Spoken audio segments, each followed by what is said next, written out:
Welcome to our channel. Today we're diving into a topic that affects millions of families around the world, nursing homes.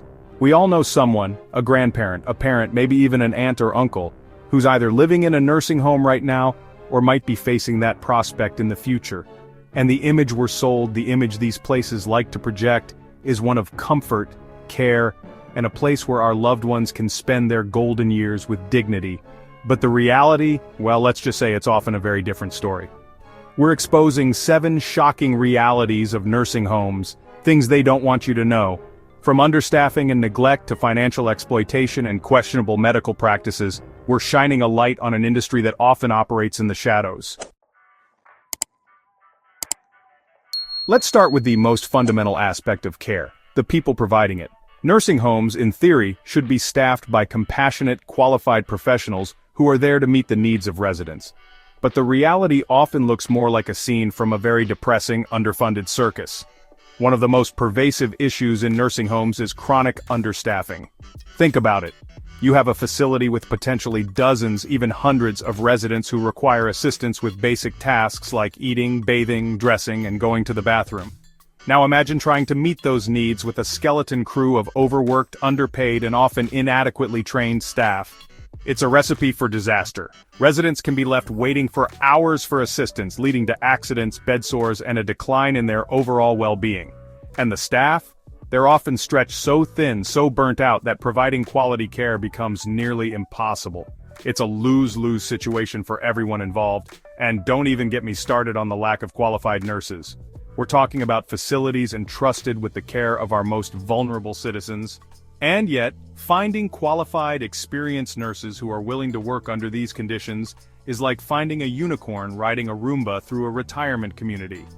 The industry will tell you that finding and retaining staff is a challenge. But when you're prioritizing profits over people, when you're cutting corners on staffing to pad your bottom line, you're essentially creating a system where neglect becomes inevitable. And let's be clear, neglect is a form of abuse. It's a failure to provide the basic necessities of life, and it has devastating consequences for residents. Sadly, the problems in nursing homes run much deeper than just understaffing. We're talking about a system where abuse and neglect are horrifyingly common, and I'm not talking about the occasional bad apple here. I'm talking about a systemic issue that's been allowed to fester for far too long. Elder abuse can take many forms, from physical violence and sexual assault, to emotional abuse and financial exploitation. And it's often perpetrated by the very people entrusted with their care. Think about how twisted that is. The people who are supposed to be looking out for these vulnerable individuals are the ones inflicting harm. Now, I know what you're thinking. Surely there are laws to protect against this kind of abuse. And you'd be right, there are. But here's the thing about laws, they're only effective if they're enforced. And unfortunately, when it comes to elder abuse in nursing homes, enforcement is often lax, investigations are often inadequate, and perpetrators are often not held accountable. Part of the problem is that many residents are simply too afraid or unable to report the abuse. They may be physically incapable of speaking out, or they may fear retaliation from their abusers. And even when abuse is reported, it's often dismissed as just part of the job or the resident's imagination. But let's be clear, there is no excuse for abuse. None whatsoever. You'd think that in a place literally called a nursing home, medical care would be top-notch. You'd think wrong. The sad reality is that inadequate medical care is a rampant issue in many of these facilities. And we're not just talking about the occasional misdiagnosis or medication error, though those certainly happen. We're talking about systemic failures that can have devastating consequences for residents. One of the biggest problems is the over-reliance on antipsychotic medications. These drugs are often used to sedate residents, making them easier to manage, rather than addressing the underlying issues that may be causing behavioral problems. It's basically chemical restraint, and it's not only unethical, it can be incredibly harmful to residents' health. Then there's the issue of preventable infections. Nursing homes are breeding grounds for infections like urinary tract infections, pneumonia, and bed sores. And while some infections are unavoidable, many are the direct result of poor hygiene, inadequate infection control practices, and a lack of proper medical attention. And let's not forget about the lack of access to specialists. Many residents have complex medical needs that require the expertise of specialists. but getting a referral to a specialist can be like trying to get a cat to take a bath, nearly impossible and incredibly frustrating. Chapter 4, Financial Exploitation, Emptying Wallets. One bedpan at a time. Let's talk about money, shall we? Specifically, the money that's often siphoned away from nursing home residents through various forms of financial exploitation. Because as it turns out, preying on vulnerable seniors is a lucrative business. We're talking about everything from outright theft and fraud to more subtle forms of exploitation, like charging for services that were never provided, or pressuring residents into signing over power of attorney. And it's not just shady staff members who are to blame. Sometimes it's the very companies that own and operate these facilities that are engaging in unethical and illegal billing practices. Think about it, you have residents who are often isolated, confused, and may not have family members or loved ones looking out for their financial well-being. They're easy targets for unscrupulous individuals who see dollar signs instead of human beings. And the worst part is that many of these cases go unreported and uninvestigated. Residents may be too ashamed to admit they've been victimized, or they may not even realize they've been taken advantage of.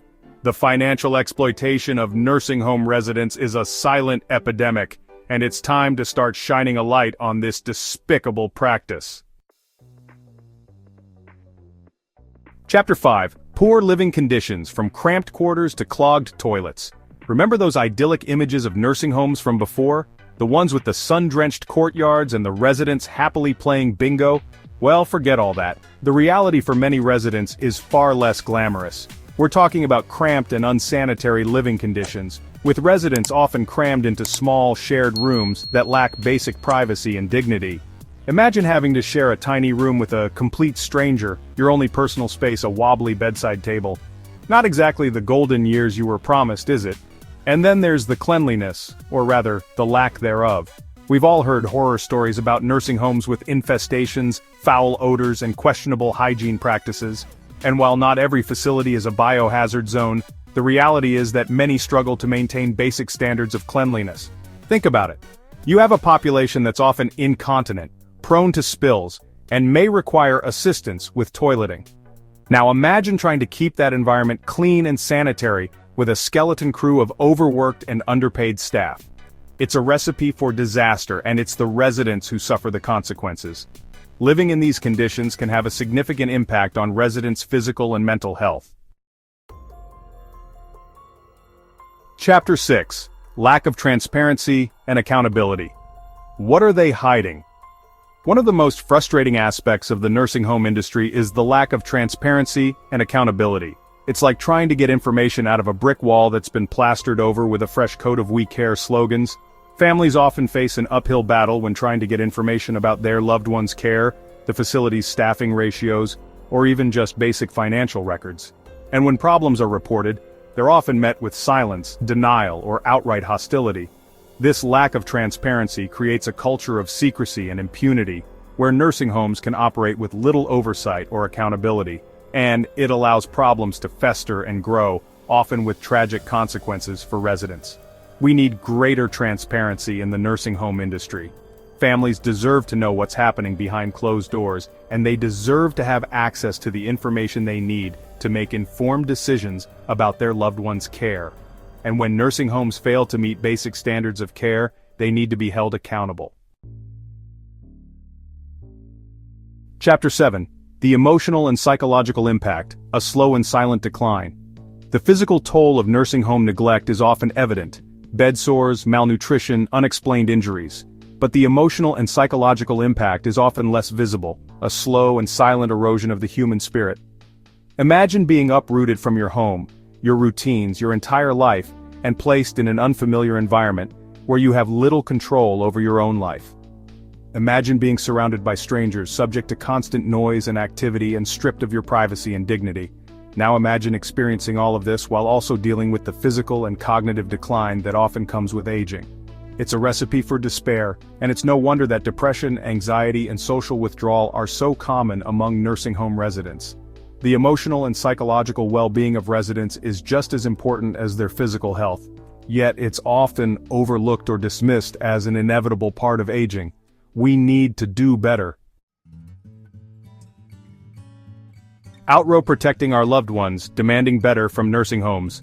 Thank you for watching. If you found this video informative, please like, share, and subscribe to our channel for more eye-opening content. The issues we've discussed are complex and systemic, but that doesn't mean we should simply accept them. We need to demand better for our loved ones, for our elders, for the people who built the world we live in. And remember, always do thorough research before choosing a nursing home for your loved ones. Visit multiple facilities, talk to staff and residents, and don't be afraid to ask tough questions.